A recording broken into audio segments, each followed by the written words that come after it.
खुतबे के बाद कोई बात करना मुनासिब तो नहीं लगता, लेकिन चाय मुनासिब लगती है, उसके साथ बिस्कुट वगैरह मुनासिब लगते हैं। लेकिन एक लतीफ़ा भी है जी मेरे जहन में, वो ऐसे ही आ गया कि दबीर साहब ने फिर वही शफ़क़त करते हुए ख़ाम में मेरी तारीफ़ कर दी।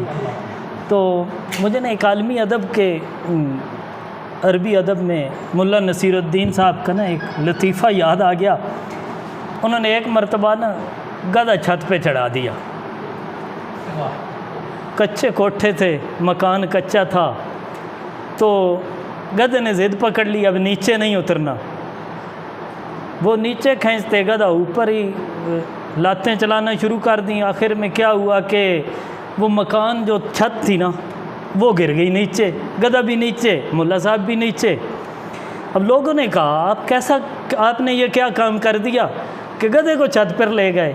उन्होंने कहा कि आज एक बात समझ आ गई है कि जो बेवकूफ़ है ना इसे छत पे नहीं ले जाना चाहिए, अपना भी नुकसान करता है और मालिक का भी नुकसान करता है।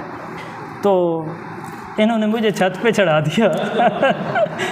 दुआ करें अब छत न टूट कर नीचे गिरे। नहीं, मैं पहले बता रहा हूँ कि इन्होंने मुझे छत पे चढ़ा दिया। दुआ